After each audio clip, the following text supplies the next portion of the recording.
ओम शांति। अगर कमियां देखनी है तो शुरुआत खुद से करनी चाहिए।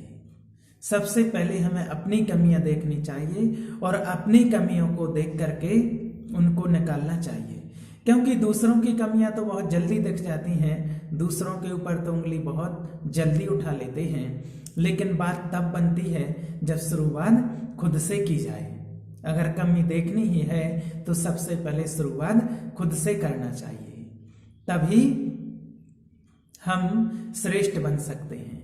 अगर अपने अंदर कमियां हैं और उंगली दूसरों पर उठाते रहें तो फिर हमें अपनी कमियों को कभी निकाल नहीं पाएंगे। इसलिए हमें अपनी कमियों के खुद ही चेक केयर बनना है। आइए सुनते हैं आज एक बहुत सुंदर कहानी। एक व्यापारी था जिसकी किराने की दुकान थी और उसकी दुकान ज्यादा नहीं चलती थी। वो बहुत भक्त था, भगवान में निश्चय भी था और रोज मंदिर जाता था।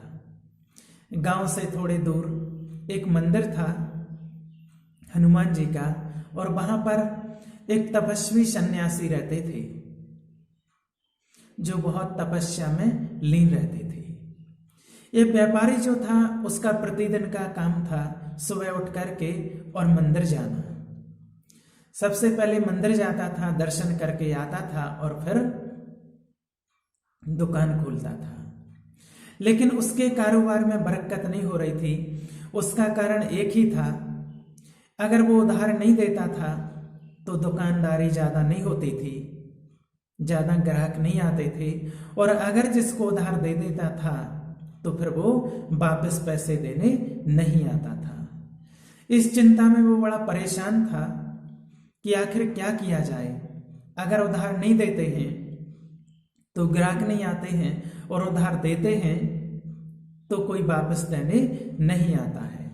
इस चिंता से वो बड़ा परेशान था।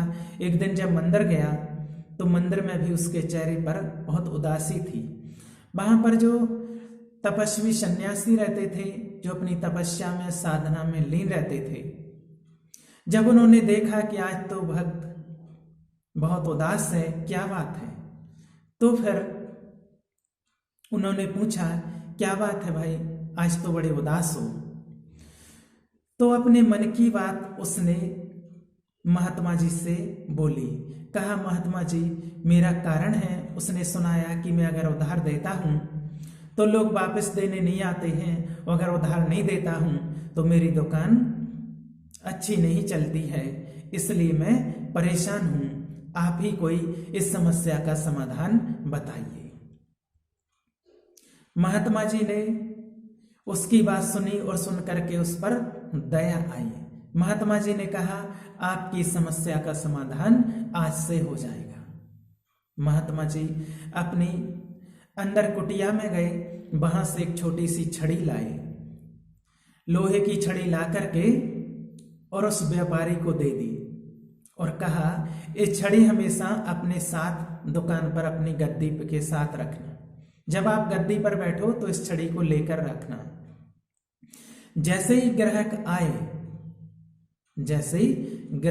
आए सामान लेने, उधार लेने जो आए, तो उसके ऊपर ये छड़ी घुमा देना।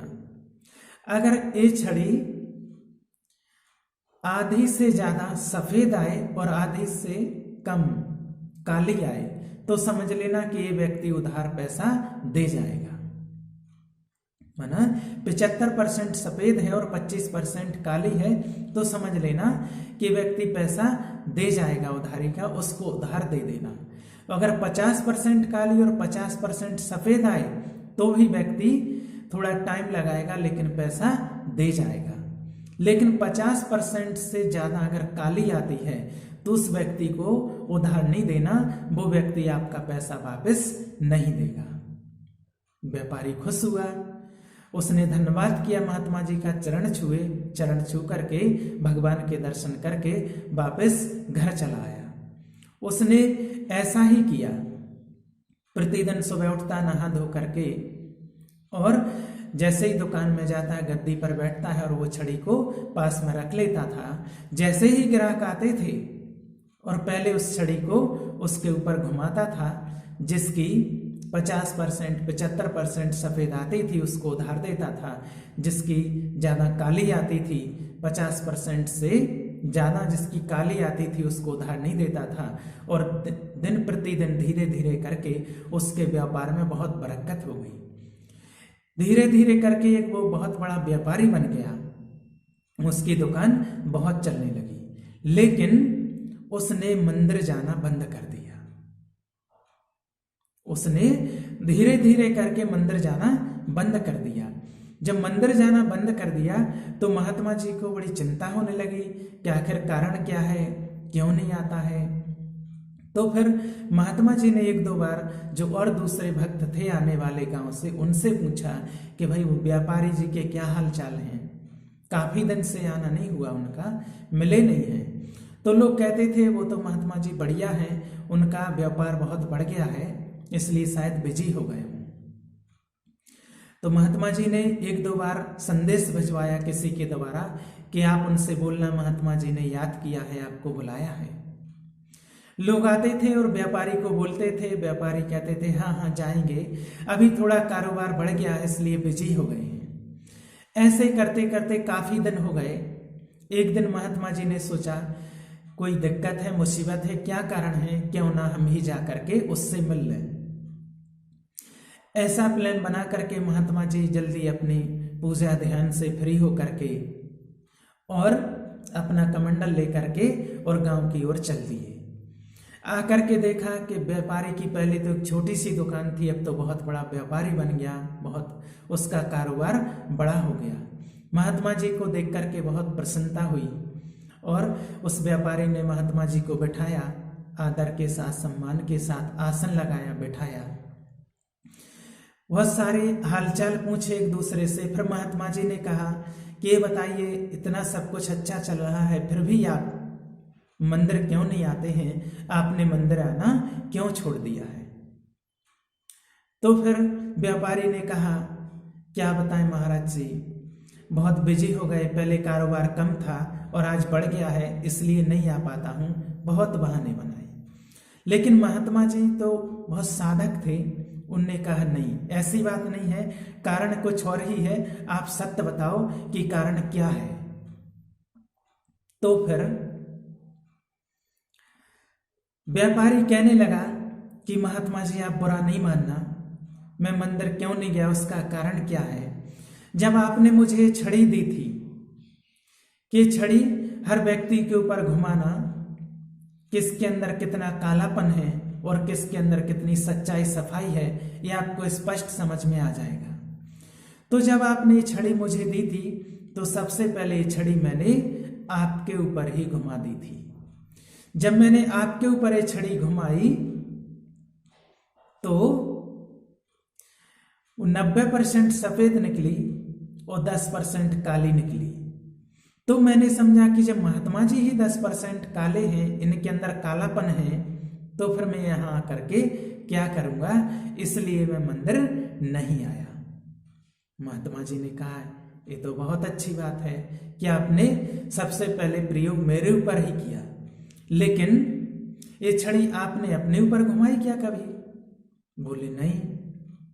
व्यापारी ने कहा मैंने अपने ऊपर नहीं घुमाई। तो महात्मा जी ने कहा एक बार अपने ऊपर घुमा के देखो। जब वो छड़ी व्यापारी ने अपने ऊपर घुमाई तो 90% काली निकली और 10% सफेद, माना कि 90% कालापन उसके अंदर और 10% सफेद। महात्मा जी के अंदर 90% सच्चाई, मात्र 10% कालापन।